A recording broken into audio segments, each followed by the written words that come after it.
மலையாளத்தில் சுராஜ்னு ஒரு நடிகர் இருக்கார். உங்களுக்கு எத்தனை பேருக்கு தெரிஞ்சிருக்குன்னு தெரியல. நீங்கள் நெட்டில் அடித்து பார்த்தீங்கன்னா தெரியும். மிகச்சிறந்த நடிகர் வந்து அவர் மாயாபின்னு ஒரு படத்தில் துப்புக்குலா அப்படின்ற ஒரு கேரக்டர் ஒன்று பண்ணியிருப்பார்.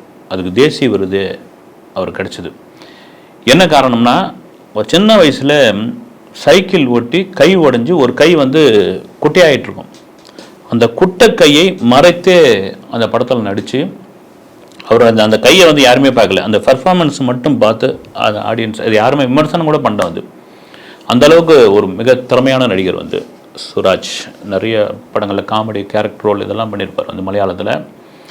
அவருடைய அந்த திரை வாழ்க்கைக்கு மிக முக்கியமாக அந்த முன்னணியில் இருந்தவர் யாருன்னா நடிகர் மம்முட்டி. அதுக்கு சம்பவம் சொல்லணும்னா, அவரை பற்றி சொல்லணும்னா, இன்றைக்கி மலையாளத்தில் நிறைய ஆர்டிஸ்ட் வந்துட்டாங்க. இன்றைக்கி இந்த தமிழ் இண்டஸ்ட்ரி மாதிரி மலையாள இண்டஸ்ட்ரிக்குள்ளேயும் வந்து ஈஸியான ஒரு என்ட்ரிலாம் கிடச்சிருது. இப்போ மலையாள படங்கள்லாம் தமிழில் ஓடிக்கிட்டு இருக்கு. சுராஜை பற்றி சொல்லணும்னா, கைரளின்னு ஒரு டிவி இப்போ இருக்குது.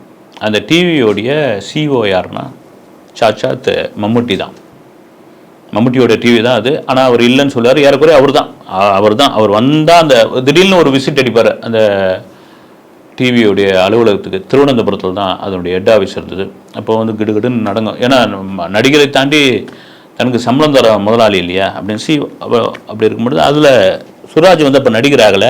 ஜெகபுலா அப்படின்ற ஒரு மிமிக்ரி ப்ரோக்ராம் ஒன்று பெரிய ஹிட்டு. மிமிக்ரி அப்பொழுது தான் நீங்கள் இப்போ நீங்கள் மலையாள சேனல்களில் இந்த மிமிக்ரி பெரிய ஹிட்டு நிறைய வந்துக்கிட்டே இருக்குது. இப்போ இந்த கைரளி டிவி முன்னாடி நிறைய டிவிலாம் கூட வந்துட்டு இருக்கு. அந்த காலகட்டத்தில் இவர் மட்டும் சோலோவாக அந்த மிமிக்ரி பண்ணுவார். இந்த மிமிக்ரியில் ரொம்ப ஸ்பெஷல் என்னென்னா, சுராஜ் பண்ணுறதுல இந்த திருவனந்தபுரம் ஸ்லாங் பேசுறது. இப்போ நாம் இங்கே தமிழ்நாட்டில் இருக்கிறீங்களா, திருநெல்வேலி ஸ்லாங்கு, மதுரை ஸ்லாங்கு, அப்புறமா வந்து வடார்காடு ஸ்லாங்கு, இது மாதிரி ஒவ்வொன்றும் இருக்குது. இந்த நாகர்கோவில் ஸ்லாங் இப்படி. அப்போ வந்து கேரளாவிலையும் உண்டு வந்து மலப்புரத்தில் ஒரு மாதிரி பேசுவாங்க. அப்புறம் அந்த பாலக்காட்டில் ஒரு பக்கம் தமிழ் கலந்துருக்கும். திருவனந்தபுரத்தில் வேறு மாதிரியான ஸ்லாங் இருக்கும். அந்த திருவனந்தபுரம் ஸ்லாங்கில் மிமிக்ரி பண்ணுறதுல அவர் பெரிய கட்டிக்காரர். அது ஒரு பெரிய பாப்புலாரிட்டி அவருக்கு கிடைக்குது. ஒரு நாள் அது மாதிரி சேனலில் உக்காந்துட்டு இருக்கும் பொழுது திடீர்னு வந்து அவரை கூப்பிட்றாங்க.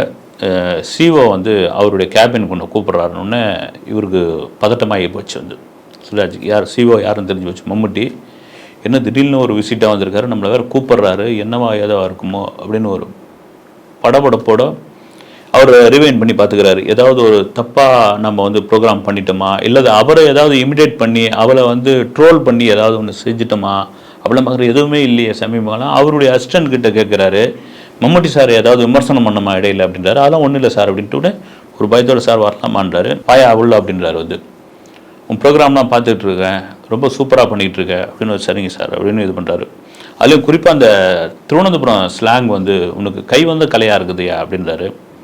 Okay sir. ஒன்று நான் கூட ஒரு படத்தில் வந்து அந்த ஸ்லாங் பேசுகிற மாதிரியான ஒரு சூழ்நிலை வரும், நான் உன்னை கூப்பிட்றேன், நீ ரெடியாக வந்துருன்ட்டு சொல்லிட்டு போகிறாரு. இவரும் ரைட்டுன்னு இதுவாகிறாரு. அது காலங்கள் ஓடுது.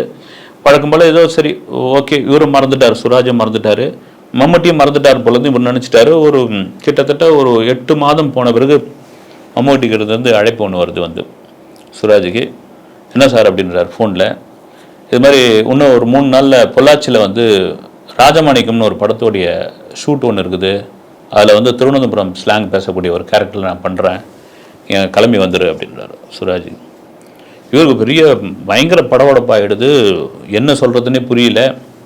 இப்போ வீட்டில் இருக்கிறவங்கலாம் சொல்கிறாரு, நான் மம்முட்டி படத்தில் நடிக்க போகிறேன், அவரே நேரடியாக ஃபோன் பண்ணி கூப்பிட்டுட்டாருன்னு அவன் பயங்கர சந்தோஷமாகி போச்சு. எவ்வளோ காலம் தான் வந்து வெறும் மிமிக்ரி ஆர்டிஸ்ட்டாக இருக்க போகிற, அடுத்த கட்டத்துக்கு நகர்ந்தாச்சு. அதுவும் வந்து மம்முட்டி கூட நடிக்கிறேன்னா சொல்லவே தேவையில்ல. அப்புறம் இது பண்ணிக்காருன்னா அடித்து பிடிச்சி முன்னாலே போய் பொள்ளாச்சியில் போய் இறங்கிட்டார். ராஜமாணிக்கம் படம் வந்து தமிழ் கலந்து தான் வரும். அதில் வந்துட்டு இவர் என்ன பண்ணுறாரு, இந்த டைலாக் பேப்பர்லாம் ஒரு முறை இவர் பார்க்குறாரு. பார்த்துட்டு சுராஜ்கிட்ட கொடுங்கன்றாரு. சுராஜ்கிட்ட கொடுத்தோடனே ஏதாவது கரெக்ஷன் இருந்தால் பண்ணியான்றார். அந்த திருவனந்தபுரம் ஸ்லாங் வந்து அது கரெக்ஷன் பண்ணுறாரு. இதெல்லாம் இப்படி பேசுங்க சார், இதெல்லாம் இது பண்ணுங்கள் சார் அப்படின்ட்டு. ஷூட்டிங் நடந்துக்கிட்டு இருக்குது, எல்லாம் முடிஞ்சிக்கிட்டு இருக்குது. மம்முட்டியோட பெர்ஃபார்மன்ஸ் சொல்லவே தேவையில்ல. இங்கே சாந்தமாக பேசின ஒருத்தரும் அங்கே செட்டுக்குள்ளே எப்படி இருக்கார் அப்படின்ட்டு இவர் சுராஜுக்கு வந்து ஒரு பயம். ஒரு பேட்டியிலே அவர் சொல்கிறார் வந்து, நான் வந்து ஒரு சிஓவை பார்த்த மம்முட்டி வேற, ஒரு ரசிகனாக பார்த்த மம்முட்டி வேற, செட்டுக்குள்ளே இருக்கிற மம்முட்டி வேற, பயங்கர தலகணம் பிடிச்ச ஒரு நபராக இருக்கார் ஒரு கட்டத்தில் அப்படின்னு. அதையே ஒரு ஷார்ட் பிரேக்கில் போய் கேட்குறாரு. சார் 3 விதமாக அவங்க முகத்தை பார்த்தேன். இந்த இடத்துல ஏன்னு, இந்த இடத்துல இப்படி இருந்தால் தான் ஏன் வேலை நடக்குன்றாரு அவர். நீ இங்கெல்லாம் கொஞ்சிக்கிட்டுலாம் இருக்க முடியாது. இங்கே இப்படி தான் திமிர் காட்டினா தான் ஒழுங்காக வேலை நடக்கும். ஓடுவான், பதறுவான், நம்மளை பார்த்தா திரிப்பான். இதெல்லாம் எங்கே கற்றுக்கிட்டேன்னா தமிழில் என் நண்பர் கமலஹாசன் கிட்ட கற்றுக்கிட்டேன் நான் அப்படின்னு ஓப்பனாகவே சொல்கிறாரு. அப்படி இதுவாக இருக்கும்போது அந்த படத்தில் ஒரு டைலாக் வந்து மிக ஒரு பிரபலமான ஒரு டைலாக் வந்து அந்த படத்தில் மம்முட்டி பேசுறாரு, தல்லே புலியானம் இவன் அப்படின்னு. தல்லே புலியானம் இவன் அப்படின்ற ஒரு டைலாக் வந்து அதை பேசி முடிச்சிட்டாரு. ஷார்ட் ஓகே, கிளாப்ஸ் அடிச்சிட்டாங்க யூனிட்டில். அப்போ வந்து சுராஜ் வந்து கேரவனுக்குள்ளே வராரு. கேரவனுக்குள்ளே வராரு. வந்துட்டு சார் இது நீங்கள் பேசுனது திருவனந்தபுரம் ஸ்லாங் தான், ஆனால் டைலாக் வந்து பாதிலே முடியுதுன்னு ரொம்ப பயத்தோடு சொல்கிறாரு. பக்கத்தில் இருந்த டைரக்டர் எல்லாம் கொஞ்சம் அசர்றாங்க. யாரையாவது கரெக்ஷன் சொல்கிறதுன்னு. அப்படி மம்முட்டி ஒரு முறைக்கிறாரு.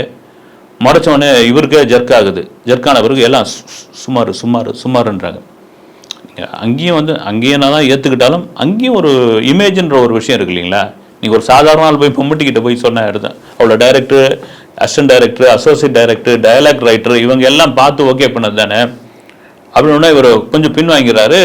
ஓகே ஷார்ட் ஓகே சார், ஒன்றும் இல்லை, நாளைக்கு பார்த்துக்கலான்னு. மம்முட்டிக்கு வந்து மூளைக்குள்ள ஒரு நெருடலாகவே இருக்குது. நம்ம ஒரு திருவனந்தபுரம் ஸ்லாங் பேசக்கூடிய ஒருத்தரை கூட்டின்னு வந்தோம். அவன் நிறைய கரெக்ஷன்லாம் சொன்னான். இந்த டைலாக்கை பர்டிகுலராக அவன் சரியில்லைன்னு சொல்லும் பொழுது நாம் வந்து ஒரு கலைஞனாக அதை ஏற்றுக்கணும். ஏன்னா அந்த ஊர்லேயே வாழ்ந்தவன், அந்த ஸ்லாங்லேயே அதுவானவன். மறுநாள் நான் அவர் வந்து டைரக்டர்கிட்ட சொல்கிறாரு, இல்லை அந்த நேற்று பேசணும்ல தல்லே புலியான மேவன் அந்த டைலாக் வந்து எனக்கு திருப்தி இல்லை, சுராஜை கூப்பிடுங்க அப்படின்றார்.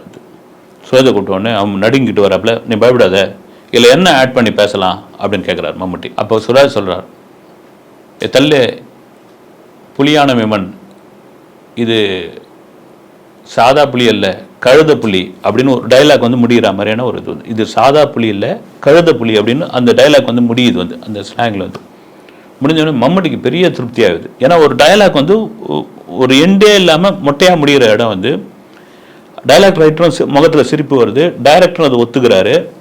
அதை வந்து ரீஷூட் பண்ணுறாங்க. நேற்று ஓகேயான அந்த ஷார்ட்டை அந்த டைலாக்கை ரீஷூட் பண்ணுறாங்க.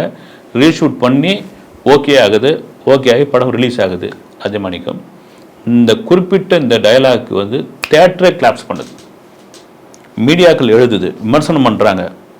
நீங்கள் ரஜினியோட இது உண்டு இல்லைங்களா, நான் ஒரு தடவை சொன்னேன் அப்படின்னு பல இதுவும் சொல்லலாம். ஏறக்குறைய அந்த மாதிரி தான் இது மாறுது வந்து. பெரிய சந்தோஷமாகுது மம்முட்டிக்கு வந்து. ஒரு இடத்தில் ஒரு சின்ன இடத்துல நம்ம ஈகோ வந்து அதுக்கு வந்து ஒரு அரணா ஒரு தடையாக நிறுத்திச்சே நம்மளை. அந்த ஈகோ அப்படி நிறுத்தி இருந்ததுன்னா இந்த டைலாக் வந்து இந்த அளவுக்கு ரீச் ஆகாமல் மொட்டையாக முடிஞ்சு போயிருக்கோம். அது என்னன்னா இதுதாங்க ஒரு நல்ல கலைஞன். இந்த ஈகோன்ற ஒரு விஷயத்தை ஓரங்கட்டினாதான். நீங்கள் சாமானியமாக நினைக்கிறீங்கள, அவன் தான் மிகப்பெரிய சாமர்த்தியசாலியாக இருப்பான். அவனுக்குள்ளே தான் 1000 திறமை இருக்கும். சினிமா என்பதே ஒரு கூட்டு முயற்சி தான். இதில் நீ எழுதுகிற எல்லா பேப்பரும் நீ எழுதுறது எல்லாமே சரின்னு நீ முடிவு பண்ணிடக்கூடாது. நீங்கள் வந்து ரைட்டர் பாலகுமார் ஒரு இன்டர்வியூவில் சொல்லுவார் வந்து, ஒரு டைலாக் பேப்பர் எழுதிட்டு அந்த டைலாக் எழுதி முடித்த உடனே என்னுடைய ஈகோவை தூக்கி ஒரு பக்கம் ஓரமாக வச்சுருவேன் சினிமாவுக்கு.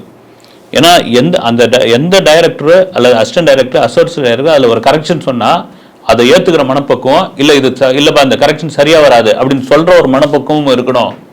அப்போ தான் நீ சினிமாவில் குப்பை கொட்ட முடியும். அதுதான் கரெக்டான ஒரு விஷயமும் அப்படின்னு சொல்கிறார். ஏன்னா எல்லாமே வந்து பாயிண்ட் ஆஃப் வியூலேருந்து கரெக்டாக இருக்கும்.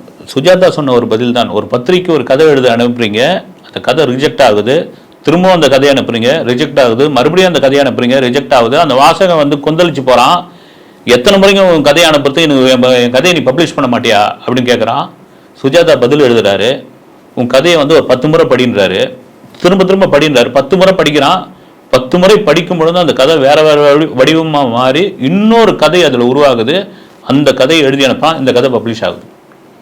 என்ன சொல்றாரு, அதாவது காக்கைக்கு தன் குஞ்சு பொன் குஞ்சு மாதிரி தான். உனக்கு எழுதுறது எல்லா படைப்பும் உனக்கு சரிதான், படிக்கிற வாசகன் ஒருத்தம் கிடையாது. உன் பாயிண்ட் ஆஃப் வியூல 1,00,000 பேர் படம் பார்க்குறோன்னு அப்படிதான், ஒருத்தம் கிடையாது, கோடி பேர் எல்லாருடையும் இதுதான்.